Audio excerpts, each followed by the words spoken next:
প্রতিবেশীরা অগ্রাধিকার পাবেন, কিন্তু কোনো প্রতিবেশী যদি অব্যাহতভাবে আমাদের অধিকার হরণ করতে থাকেন, তাহলে এই দেশ একসাথে 18 কোটি মানুষ রুখে দাঁড়াবে। আমরা আমাদের অধিকার কারো কাছে বন্ধক রাখবো না, এবং আমাদের আভ্যন্তরীণ ব্যাপারে কেউ নাক গলাক এটাও আমরা চাইব না। আমরা মর্যাদার ভিত্তিতে তাদেরকেও মর্যাদা দেব, আমরাও মর্যাদা পেতে চাই। এই ভিত্তিতেই হবে আমাদের বাইলেটারাল এবং ইন্টারন্যাশনাল রিলেশনস ইনশাআল্লাহ। আমরা সেই মর্যাদার দেশটাই চেয়েছিলাম, কিন্তু কই 54 বছরে আমরা সেই পাটাতন তৈরি করতে পারি নাই, বীজতলা তৈরি করতে পারিনি। পারিনি বলে কি পারবো না? ইনশাআল্লাহ আমাদেরকে পারতে হবে। একটা জায়গা থেকে স্টার্ট আপ করতে হবে, তারপরে ইনশাআল্লাহ আমরা ডেস্টিনেশনে পৌঁছে যাবো আল্লাহ ছেড়ে। এই জাতি পরিশ্রম, আর এই জাতির 42% জনশক্তির বয়স হচ্ছে 35 বছরের নিচে। Very potential nation. বহু দেশে এখন 40%-এর উপরে হয়ে গেছে বৃদ্ধ মানুষের সংখ্যা। আমাদের সমাজে পটেনশিয়াল ম্যান পাওয়ার আছে, কেন আমরা পারবো না? ইনশাআল্লাহ। শুধু আমাদের চরিত্রের ক্রাইসিসটা যদি আমরা দূর করতে পারি, তাহলে আমরা একটা আলোকিত দেশ এবং জাতি করতে পারবো ইনশাআল্লাহ। সম্মানিত ভাইয়েরা, আপনারা দোয়া করবেন জামাত ইসলামের জন্য। আমি সেদিন বক্তৃতা দিতে গিয়ে 2 বার জ্ঞান হারিয়েছি। প্রথমবার হারানোর পরে, দ্বিতীয়বার জ্ঞান ফিরে পাওয়ার পরে আমি চিন্তা করেছি যে আমার উপর যে দায়িত্ব, আমি জাতিকে এটা সমঝাবো, কথা আমি বলবো, আল্লাহ যেন আমাদের তৌফিক দেন। তৃতীয়বার চেষ্টা করলাম, আবার পড়ে গেলাম, চোখ অন্ধকার হয়ে আসে, মাথা ঘুরতে থাকে। এরপরে যখন আমি বসলাম, তখন আমার সহকর্মীরা বারবার আমাকে অনুরোধ করেছে, আপনি আর কথা বলবেন না। আমি বলেছিলাম, আল্লাহ যতক্ষণ আমাকে জীবিত রাখবেন, কথা আমাকে বলতেই হবে ইনশাআল্লাহ। লড়াই আমরা চালিয়ে যাব মানুষের মুক্তির জন্য, যত সময় পর্যন্ত আল্লাহ আমাদেরকে হায়াত দিয়েছে। আমরা থামবো না ইনশাআল্লাহ। হ্যাঁ, জামাতে ইসলামী একাই দেশ বদলাতে পারবে না, করতে পারবে না। এখানে সারা দেশবাসীর সহযোগিতা আমাদের প্রয়োজন হবে। সকল দল মতের ধর্মের মানুষের সহযোগিতা আমাদের প্রয়োজন হবে। আমরা মানুষকে মানুষ হিসাবে দেখার পক্ষে, সম্মান দিয়ে দেখার পক্ষে, সকল মানুষের প্রতি ভালোবাসা অন্তরে ধারণ করার পক্ষে। আমরা নিজেদের অবস্থান থেকে দ্ব্যর্থহীনভাবে সমাজের সকল শ্রেণী পেশার মানুষকে এই মেসেজ, এই বার্তা দিতে চাই, সততা, স্বচ্ছতা, দেশপ্রেমের পথে আমরা চলব অবিরত খরস্রোতা নদী হয়ে ইনশাআল্লাহ। কিন্তু এর বিপরীত দ্বারায় যারা চলবেন, তাদের নদীর স্রোত যত প্রবল হোক, ইনশাআল্লাহ আল্লাহ তাআলার শক্তি নিয়ে আমরা তা থামিয়ে দেব, ওটা চলতে দেব না। আগামী নির্বাচন এই জাতির প্রত্যাশা। 3টি নির্বাচনে মানুষ তাদের অধিকার প্রয়োগ করতে পারেনি এবং মনের মতো দল কিংবা ব্যক্তিকে তারা বাছাই করে নিতে পারেনি। আমরা আশা করি আগামী বছরের প্রথমাংশেই এই নির্বাচনটা অনুষ্ঠিত হবে এবং হওয়া উচিত।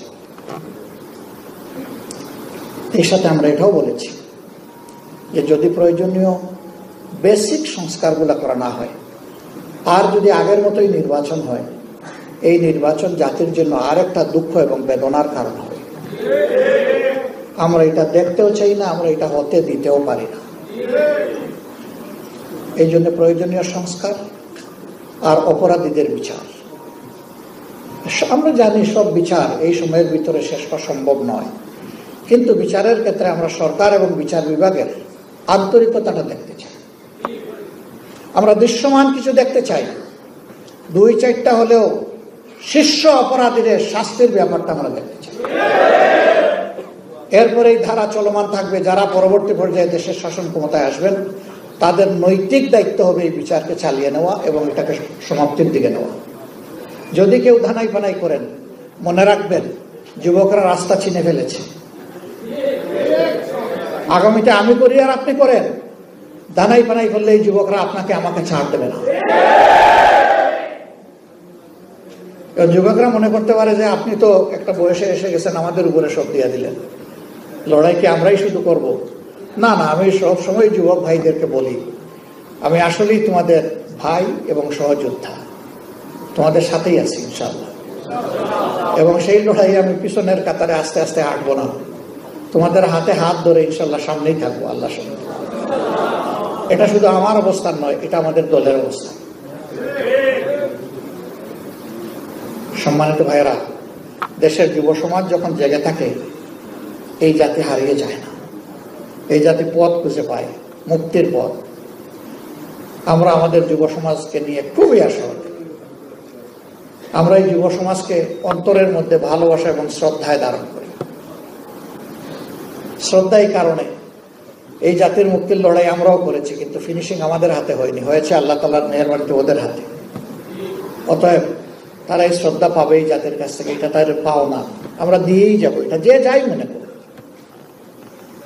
আমাদের কম বেশি কিছু অংশগ্রহণ তো ছিল, কি ছিল না ছিল মানুষই বলে, আমরা নিজের মুখে বলতে চাই না, কিন্তু আপনারা সাক্ষী, কখনো আমরা দাবি করি নাই যে এই আন্দোলনে আমাদের এই অবদান আছে। আমরা এই আন্দোলনের বুদ্ধিভিত্তিক অথবা কর্মগত মাস্টার মাইন্ড কখনো কি আমরা বলেছি? নেভার। আমরা বরঞ্চ এটাকে অস্বীকার করেছি যে যদি একজনকে দুইজনকে মাস্টার মাইন্ড বলেন, তাহলে বাকিদেরকে তো আন্ডারমাইন্ড করা হবে। আমরা তো কাউকে আন্ডারমাইন্ড করতে চাই না, আমরা প্রত্যেক যোদ্ধাকেই সম্মান জানাতে চাই, এবং কালেকটিভলি সকল যোদ্ধারাই হচ্ছেন আমাদের মাস্টার মাইন্ড, কোনো একক ব্যক্তি নয়। ইনশাআল্লাহ আমাদের লড়াই চলবে, সাথে এই সাংবাদিক বন্ধুদেরকে আমরা পাবো আশা করি চলার করতে। আমাদের সব কথা সবার পছন্দ নাও হইতে পারে, এবং সব কথা সঠিক নাও হইতে পারে। যদি বেঠিক কোনো কথা বলে ফেলি, আপনারা দয়া করে আমাদেরকে বলবেন। সমাজের দুইটা সেকশন 4D ডাইমেনশনে দেখে। একটা রাজনীতিবিদ, তাদেরকে সমাজের সব দিকে চোখ রাখতে হবে। আর একটা সমাজের দর্পণ, মিডিয়া, তাদেরকেও সব দিকে চোখ রাখতে হবে। এবং এই দুই ফোর্সের যখন যথাযথ প্রপার কম্বিনেশন হয়, সম্মিলন ঘটে, তখন একটা সমাজকে কেউ আর আটকায় রাখতে পারে না, এটা দুর্বার গতিতে সামনের দিকে এগিয়ে যায়। এই জন্য আমাদের বড়ই প্রয়োজন এই বোঝাপড়ার জায়গাটার। ভালোকে বিকশিত করবেন, মন্দকে ধরে দেবেন। যাদের কপাল ভালো তারা সংশোধন করবে এখান থেকে শিক্ষা নিয়ে, যাদের কপাল খারাপ তারা আরো বেঁকে বসবে এবং ধ্বংস হবে। আমরা সৃষ্টির পথে আগাতে চাই, ধ্বংসের পথ থেকে আমরাও আছি, জাতীয় আছি, আল্লাহর কাছে সেই তৌফিক চাই। প্রিয় শহীদ পরিবার এবং আহত ভাইয়েরা, বোনেরা, আপনারা আমাদেরকে ক্ষমা করে দেবেন। অনেক দায়িত্ব আপনাদের প্রতি, স্রেফ খুশি করার জন্য এই কথা বলছি না, আল্লাহকে সাক্ষী রেখে হৃদয়ের গভীর থেকে বলছি। আমার বিবেক বলে এই দায়িত্ব আমরা যথাযথভাবে পালন করতে পারিনি। আমাদের সদিচ্ছা থাকলেও আমরা পারিনি। আমাদের এই সীমাবদ্ধতার কারণে আমরা যে পারলাম না, আমাদেরকে ক্ষমা করবেন। কিন্তু আগামী দিনের অঙ্গীকার পূরণে আমরা যাতে পারি, সেই জন্য আমাদের জন্য দোয়া হোক। যে অঙ্গীকারগুলো আমরা রাখছি সেটা যেন আমরা পূরণ করতে পারি। 3 দিন আগে একটা হৃদয় বিদারক ঘটনা ঘটেছে মাইলস্টোন স্কুল অ্যান্ড কলেজের উপরে। এখানেও যারা নিহত হয়েছেন, দোয়া করি আল্লাহ তাদেরকে শহীদ হিসাবে কবুল করুন। একজন শিক্ষিকা, তিনি যথাযথ একজন শিক্ষিকারই পরিচয় দিয়েছেন, মাহেরুন চৌধুরী। আমি বলি না, তিনি যথাযথ একজন মায়ের পরিচয় দিয়েছেন। ওরকম বহু শিক্ষিকা আছে, বহু শিক্ষক আছেন, তারা মা হতে পারেন না, বাবা হতে পারেন না, কিন্তু তিনি তার জীবনটা উপহার দিয়ে মায়ের পরিচয় দিয়ে দুনিয়া থেকে বিদায় নিয়েছে। দোয়া করি আল্লাহ তাআলা তাকে জান্নাতুল ফেরদাউসের উচ্চ মাকাম দান করুন। তাকে এবং যারাই নিহত হয়েছে তাদের সবাইকে আল্লাহ তাআলা শহীদ হিসাবে কবুল করুন, আর পরিবারগুলোকে আল্লাহ তাআলা সর্বোচ্চ ধৈর্য ধারণ করার তৌফিক দান। এর বিনিময়ে দুনিয়া আখিরাতে আল্লাহ তাআলা তাদেরকে সম্মান এবং মর্যাদা দান করুন। আর যারা আহত হয়ে কাতরাচ্ছে, আল্লাহ রাব্বুল আলামিন তাদেরকে সুস্থতা দান। আসুন আমরা এই জাতির জন্য একটা হাত তুলে দোয়া করি আল্লাহ তাআলার দরবারে। আল্লাহ যেন আমাদের প্রতি রহম করেন, আল্লাহ যেন এই দেশবাসীর উপর শান্তির ফয়সালা দান করেন, আল্লাহ যেন এই দেশকে আগামী দিনের যে কোনো ধরনের ঝুঁকি, চ্যালেঞ্জ এবং ধ্বংস হওয়ার হাত থেকে আল্লাহ যেন রক্ষা করেন। আল্লাহুম্মা সাল্লি আলা মুহাম্মাদিন ওয়া আলা আলি মুহাম্মাদ কামা সাল্লাইতা ওয়া সাল্লামতা ওয়া বারাকতা আলা ইব্রাহিম ওয়া আলা আলি ইব্রাহিম ইন্নাকা হামিদুম মাজিদ। আল্লাহুম্মা বারিক আলা মুহাম্মাদিন ওয়া আলা আলি মুহাম্মাদ কামা বারাকতা আলা ইব্রাহিম ওয়া আলা আলি ইব্রাহিম ইন্নাকা হামিদুম মাজিদ। আস্তাগফিরুল্লাহ আল্লাযী লা ইলাহা ইল্লা হুয়াল হাইয়ুল কাইয়্যুম ওয়া আতুবু ইলাইহি ওয়া লা হাওলা ওয়া লা কুওয়াতা ইল্লা বিল্লাহ।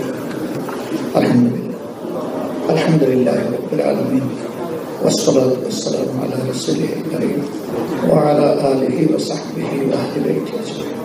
وربنا ظلمنا أنفسنا وإن لم تغفر وترحمنا لنكونن من الخاسرين. وربنا آتنا في الدنيا حسنة وفي الآخرة حسنة وقنا عذاب النار وقنا عذاب القبر وقنا عذاب يوم الحشر. يا رب আসমান জমিনের মালিক, আয় আল্লাহ আমরা কিছু গুনাহগার তোমার গোলাম বান্দা করতে, আয় আল্লাহ তুমি আমাদেরকে ক্ষমা করো। আয় রব্বুল আলামিন, আমরা যে কথাগুলা বলেছি এর মধ্যে কোনো সীমালঙ্ঘন হলে তুমি ক্ষমা করে দাও, আর যেগুলা সঠিক এগুলার উপর আমাদেরকে আমল করো। আয় রব্বুল ইজ্জত, এই জাতির মুক্তির জন্য এ আল্লাহ তোমার যে বান্দারা বান্দিরা জীবন দিয়ে গেছে, আল্লাহ ও আল্লাহ তুমি তাদেরকে জান্নাতের পাখি হিসাবে কবুল করো, আল্লাহ মুহাক্কিক শহীদ হিসাবে কবুল করো। আল্লাহ চোখ হারিয়ে, পা হারিয়ে, হাত হারিয়ে, আল্লাহ আজকে যারা কেবল তোমার রহমতের উপর বর্ষা করছে, আল্লাহ এই জিন্দা শহীদ গুলা তুমি অভিভাবক হয়ে যাও। আল্লাহ আল্লাহ এই জাতিকে বুঝ দাও, কৃতজ্ঞতা বুঝ দাও, আমরা যেন তাদের ঋণ পরিশোধ করতে পারি এই শক্তি আমাদেরকে দাও।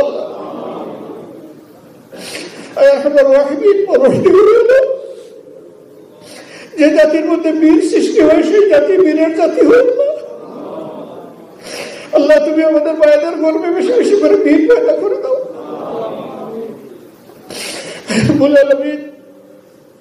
আমাদের স্মরণকালের ইতিহাসে 47, 52, 71, 24 বিভিন্ন বাঁকে যারা জীবন দিয়েছেন জাতির জন্য, মানুষের মুক্তির জন্য, আল্লাহ সবগুলো মানুষকে তুমি ক্ষমা করে দাও। আল্লাহ আল্লাহ ইমান নিয়ে যারা দুনিয়া থেকে বিদায় দিয়েছেন, কমসে কম ইমান নিয়ে তাদের সবাইকে শহীদ হিসাবে কবুল করো। আল্লাহ সকলের অবদানের স্বীকৃতি কেউ না দাও, আল্লাহ তোমার খাজনা থেকে তুমি ব্যবস্থা করো। আল্লাহ এই শহীদ পরিবার, আহত ভাই বোনদের যে দায়িত্ব এই জাতির ঘাড়ে পড়েছে, আল্লাহ আমাদের ঘাড় গুলাকে তুমি প্রশস্ত এবং মজবুত করে দাও। আল্লাহ আমরা যেন এই ভার বহন করতে পারি, তুমি সহজ করে দিও আমাদের এই ভার। আল্লাহ এদের রক্তের বিনিময়ে দেশটাকে তুমি নিরাপত্তা দাও। আল্লাহ রব্বুল আলামিন এই দেশের স্বাধীনতা, সার্বভৌমত্বকে তুমি হেফাজত করো। আল্লাহ ন্যায়পরায়ণ শাসক এই দেশবাসীকে তুমি দান করো। আল্লাহ জনকল্যাণকামী সরকার এই দেশের জনগণকে তুমি উপহার দাও। আল্লাহ তোমার বিধানের চাইতে উত্তম কোন বিধান হয় না। বলো ওলারে তোমার করণের বিধান তো